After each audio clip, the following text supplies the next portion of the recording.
Hi friends, फिर से स्वागत है आपकी अपनी YouTube चैनल ट्यूटोरिंग क्लासेस में। आज के इस वीडियो में हम लोग 10th संस्कृत के मॉडल प्रैक्टिस सेट 3 करने वाले हैं। तो आइए शुरू करते हैं। यदि आप इस चैनल पे पहली बार हैं तो चैनल को सब्सक्राइब करके बेल आइकन को दबा दें, जिससे कि प्रत्येक वीडियो का नोटिफिकेशन मिलता है। और प्लीज वीडियो को लाइक और शेयर कर दें। आइए शुरू करते हैं। हमारा मेन फोकस क्या है कि व्याकरण से संबंधित जितने भी प्रश्न हैं उनको विस्तृत रूप से चर्चा करते हुए आगे बढ़ेंगे। पाठ से संबंधित जितने भी क्वेश्चन हैं आपको भली भांति याद होगा। फिर भी आइए देखते हैं। मॉडल सेट बनाने से एक फायदा है कि आपके प्रत्येक चैप्टर का रिवीजन होता चलेगा। आइए, हमारे पास फर्स्ट क्वेश्चन है, सेंदमानः नदः कुत्र मिलन्ति। मंगलम पाठ से है, अर्थात जिस प्रकार बहती हुई नदियां समुद्र में मिल जाती हैं। अर्थात नदियां कहाँ मिलती हैं? समुद्र में। तो पहला का सही आंसर क्या हो जाएगा? सी। क्वेश्चन नंबर सेकंड देखिए, जंतु गुहायाम कह निहितः। जीवों के गुफा में कौन विद्यमान है? पहला है ततत्वम, शरीरम, देवः, राक्षस। तो इसका सही आंसर ए हो जाएगा ततत्वम। क्वेश्चन नंबर 3 देखिए बाबू, नगरस्य पालिका देवी का अस्ति।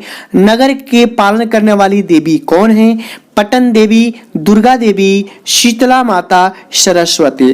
तो पटना की कुल देवी कौन है? पटन देवी जो है नगर की पालिका है। क्वेश्चन नंबर 4, कुटनिम काव्य के रचनाकार कौन है? यहाँ से ये पाटलिपुत्र से संबंधित प्रश्न है। यहाँ से एक प्रश्न और आया है कि काव्य मीमांसा के लेखक कौन है, और एक प्रश्न पूछा जाता है कुटनिम काव्य के रचनाकार कौन है। तो कुटनिम काव्य के रचनाकार कौन है? दामोदर गुप्त। और काव्य मीमांसा के लेखक है राजशेखर। क्वेश्चन नंबर 5, मिथिलाया मंत्री कह। मिथिला के मंत्री कौन था? कर्मवीरः, धर्मवीरः, वीरेश्वरः, बुद्धिवीरः। तो मिथिला के मंत्री कौन है? अलस कथा पाठ से संबंधित है। पांचवा का सी सही है। क्वेश्चन नंबर 6, यह है संस्कृत साहित्य लेखिका से संबंधित प्रश्न है कि संस्कृत साहित्य लेखिका पाठ कस्य महत्वं प्रतिपादयति। संस्कृत साहित्य लेखिका जो पाठ है किसके महत्व का वर्णन कर रहा है? पुरुषस्य, दुर्जनस्य, महिलायाः, सजनस्य। तो संस्कृत साहित्य लेखिका जो है वो महिलाओं के महत्व का वर्णन कर रहा है। क्वेश्चन नंबर 7, पुराण ग्रंथस्य रचनाकारः कः? चाणक्यः, कालिदासः, महर्षि व्यासः, भर्तृहरि। तो पुराण के रत्नकार महर्षि व्यास हैं। क्वेश्चन नंबर 8, कस्य महिमा सर्वत्र गीयते। किसकी महिमा सभी जगह गाई जाती है? देवस्य, देवता की, भारतस्य, भारत की, विश्वस्य, विश्व की, पाटलिपुत्रस्य, पाटलिपुत्र की। तो भारत की महिमा जो है सर्वत्र गाई जाती है। भारत महिमा पाठ से यह प्रश्न है। क्वेश्चन नंबर 9, भारत महिमा पाठस्य रचनाकारः कः। भारत महिमा पाठ के रचनाकार कौन है? महात्मा विदुर, महर्षि यास्क, महर्षि वेदव्यास, पंडित राम स्वरूप शुक्ल। तो भारत महिमा पाठ के रचनाकार हैं कौन? महर्षि वेदव्यास। अगला क्वेश्चन है, अस्माकं कर्तव्य रूपेण किम वर्तते। हमारा कर्तव्य क्या बताता है? भारतम प्रति भक्ति, संसारम प्रति आसक्ति, ईश्वरम प्रति भक्ति, पितरम प्रति भक्ति। तो हमारा मूल कर्तव्य क्या है? भारतम प्रति भक्ति, भारत के प्रति, यानी कि स्वदेश की भक्ति आना चाहिए, देशभक्ति होना चाहिए। तो ये इसका सही आंसर क्या हो जाएगा? ए, भारतम प्रति भक्ति। क्वेश्चन नंबर 11, कति संस्कारा भवन्ति। संस्कार कितने होते हैं? पंचदश, पंचः, विंशति, षोडश। तो संस्कार की बात कर रहा है तो संस्कार कितने हैं? 16 है। इसका सही आंसर डी हो जाएगा। लेकिन संस्कार की विधियां पूछे कि संस्कार की कितनी विधियां हैं तो इसका सही आंसर बी हो जाएगा। संस्कार की 5 विधियां हैं। क्वेश्चन नंबर 12, अत्यंत्येष्टि संस्कारः कदा भवन्ति। अत्यंत्येष्टि संस्कार जो है वो कब होता है? तो अत्यंतिक संस्कार जो होता है वो मरणा तदंतरम, यानी कि मरने के बाद होता है। नेक्स्ट क्वेश्चन है, प्रश्न उत्तरे रूपे कः ग्रंथः अस्ति। प्रश्न उत्तर के रूप में कौन सा ग्रंथ है? मनु स्मृति, मेघदूतम, विदुर नीति, मृगच्छकटियम। तो ये प्रश्न रूप के जो रूप है नीति श्लोका पाठ से संबंधित है, जिसमें विदुर नीति लेखक हैं और जो धृतराष्ट्र के प्रश्नों के उत्तर समुचित रूप से देते हैं। क्वेश्चन नंबर 14 देखिए आगे, कस्य प्रश्नस्य उत्तरं विदुरः ददाति। किसी के प्रश्न का उत्तर विदुर देते हैं। दुःशासनस्य, कृष्णस्य, अर्जुनस्य, धृतराष्ट्रस्य। तो अभी हमने बताया धृतराष्ट्र के प्रश्नों का उत्तर कौन देते हैं? महात्मा विदुर। क्वेश्चन नंबर 15, दलितस्य पुरुषस्य नाम किम अस्ति। दलित पुरुष का नाम क्या था? कर्मवीर कथा से लिया गया है। तो कर्मवीर का क्या नाम था? राम प्रवेश रामः, राम दिनेश रामः, राम नरेश रामः, राम अवधेश रामः। तो दलित पुरुष का क्या नाम था? राम प्रवेश राम। क्वेश्चन नंबर 16, भिखन टोला द्रष्टुम कः आगतः। भिखन टोला देखने के लिए कौन आ गए? शिक्षकः, छात्र, राजनेता, धार्मिक नेता। तो भिखन टोला गांव देखने के लिए नवीन दृष्टि से संपन्न एक शिक्षक आ गए। क्वेश्चन नंबर 17, स्वामी दयानंदस्य रचना कः अस्ति। स्वामी दयानंद की रचना कौन है इसमें से? सत्य प्रकाशः, रामायणम, वेदः, पुराणम। तो सत्य प्रकाश स्वामी दयानंद की रचना है। क्वेश्चन नंबर 18 बाबू, कस्य स्थापना। ये 1875 लिखा है बाबू। क्या लिखा है? 1875 ईस्वी वर्ष से अभवत। इसमें से किसकी स्थापना 1875 ईस्वी में हुई है? आर्य समाजस्य, ब्रह्म समाजस्य, समग्र विकास संस्थानस्य, पाटलिपुत्र संस्कृति संस्थानस्य। तो इसकी सही आंसर क्या हो जाएगा? आर्य समाज की स्थापना 1875 ईस्वी में मुंबई नगर में हुई थी। क्वेश्चन नंबर 19 है बाबू, धृतराष्ट्रस्य प्रश्नस्य उत्तरम कः ददाति। धृतराष्ट्र के प्रश्नों का उत्तर कौन देते हैं? विदुरः, मनुः, भर्तृहरि, युधिष्ठिरः। तो धृतराष्ट्र के प्रश्नों का उत्तर कौन दे रहे हैं? महात्मा विदुर दे रहे हैं। पहला का ए सही है। क्वेश्चन नंबर 20 देखिए, धृतराष्ट्र कथम प्रश्नम पृच्छति। धृतराष्ट्र जो है कैसा प्रश्न पूछते हैं?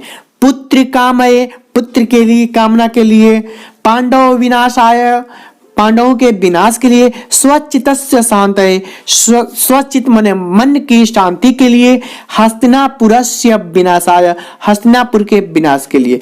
तो धृतराष्ट्र जो है स्वचित्तस्य शांतये प्रश्नम पृच्छति, यानी कि आत्मा के शांति के लिए प्रश्न पूछते हैं। 21 नंबर क्वेश्चन है, कह स्नात कुशहस्ता सरस्ते वृते। व्याघ्र प्रतीक कथा से लिया गया है। कौन स्नान किए हुए कुशली सरोवर के किनारे बोल रहा था? व्याघ्र, भल्लुकः, वानरः, मनुष्य। क्या हो जाएगा? 21 का ए सही है। क्वेश्चन नंबर 22, वृद्ध व्याघ्र किम दातुम इच्छति स्म।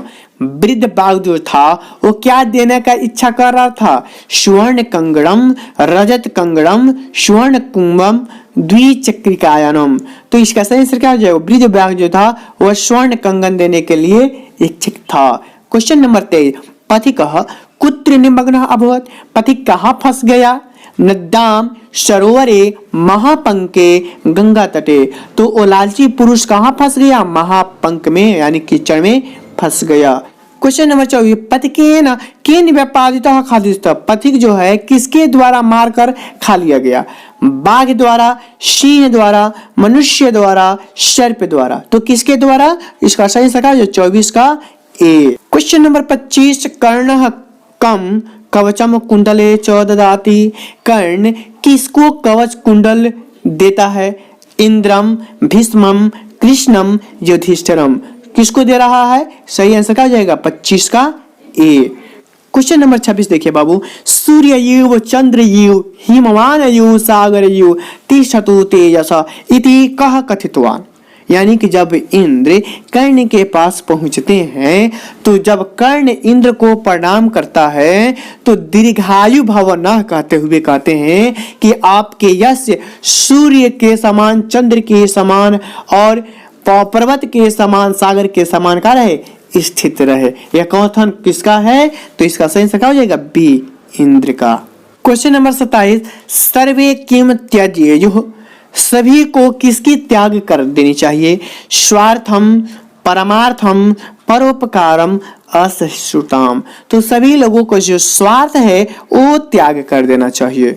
क्वेश्चन नंबर 28, वैरेण कस्य शमनम असंभवम, वैर से किसकी शांति असंभव है? अवैरस्य, वैरस्य, स्वार्थस्य, परमार्थस्य। तो वैर से वैर कभी शांत नहीं हो सकता, ये असंभव है। 29 नंबर को केन मीमांसा दर्शनम प्रणीतम, मीमांसा दर्शनम के लेखक कौन है, रचनाकार कौन है, यानी कि मीमांसा दर्शन किसके द्वारा लिखा गया है? जैमिनिना, पाणिनिना, पराशरेण, चरकेन। तो किसके द्वारा है? जैमिना द्वारा रचित है मीमांसा दर्शन। क्वेश्चन नंबर 30, नश्यति किस लकार का रूप है? जैसे ही आपको दिखाई दिया नश्यति तो आपको याद आ जाएगा रिट लकार, श्यति, श्यतः, श्यन्ति, और फटाक से आप डी नंबर लगा देंगे जो कि गलत हो जाएगा। ए नश्यति में जो मूल शब्द है इसमें छुपा हुआ है नश शब्द, नौ और तालाब से। नश माने होता है नाश होना, यानी कि खराब होना, और ये लट लकार में होता है नश्यति, नश्यतः, नश्यन्ति, नश्यसि, नश्यतः, नश्यत, नश्यामि, नश्यावः, नश्यामः। तो समझ गए इसका सही आंसर क्या हो जाएगा?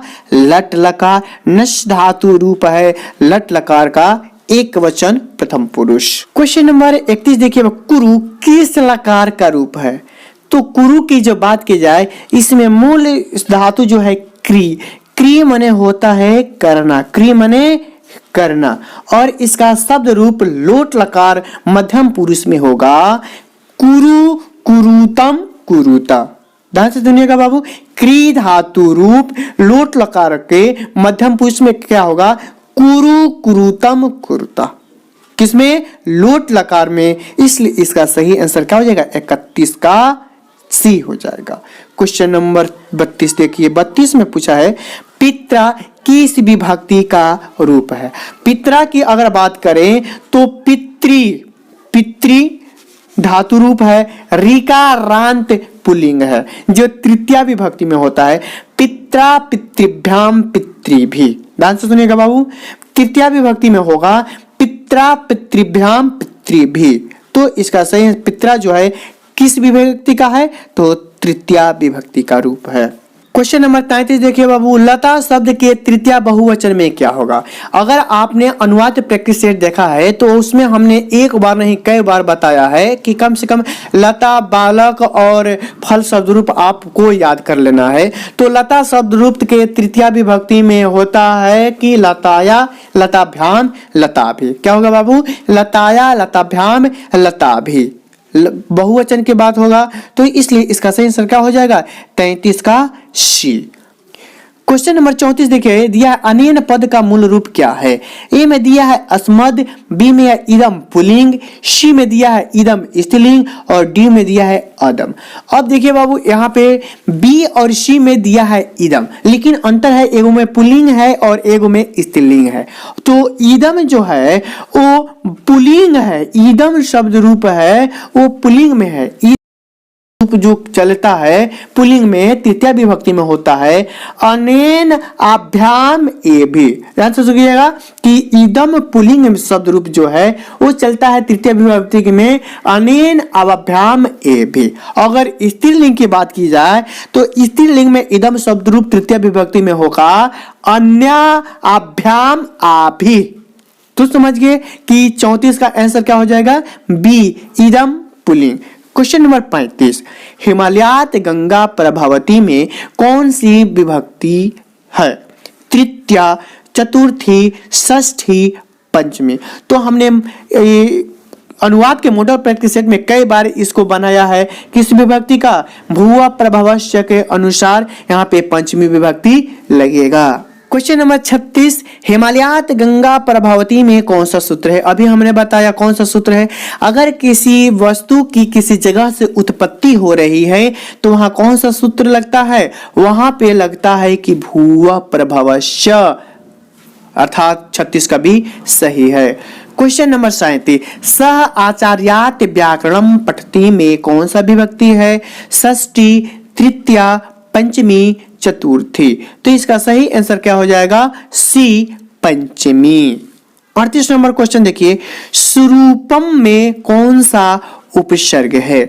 ए में दिया है शु, बी में दिया है शम, सी में रूपम और डी में दिया है शर। तो सुरूपम में उपसर्ग की बात करें तो 38 का ए हो जाएगा, शु उपसर्ग लगा है। क्वेश्चन नंबर 39, उपक्रम में कौन सा उपसर्ग है?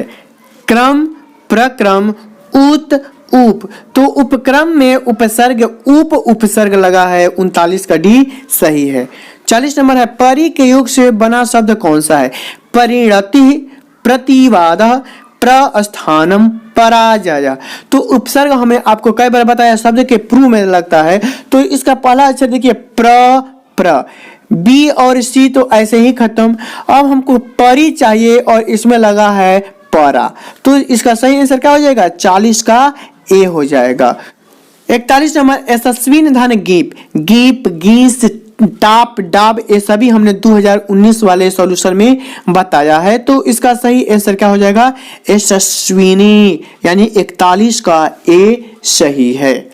क्वेश्चन नंबर 42 देखिए, तेजस्वी निधान गीप से कौन सा शब्द बनेगा? तेजस्विनी, तेजस्विनी, तेजस्वीन, तेजस्विनी। अब देखिए बाबू, यहाँ पे ए बी सी सब में तेजस्विनी दिया हुआ है, लेकिन हम पहचान कैसे करेंगे? गीप में गांव में जो ई का मात्रा है वो बड़ी ई है, तो न में देखिए बड़ी ई की मात्रा किस में है? तो देखते हैं बी और डी दोनों में है। अब देखिए तेजस्वीन में व में छोटी ई का मात्रा है कि बड़ी ई की? बड़ी ई की, तो ये गलत, इसलिए 42 का बी सही हो जाएगा।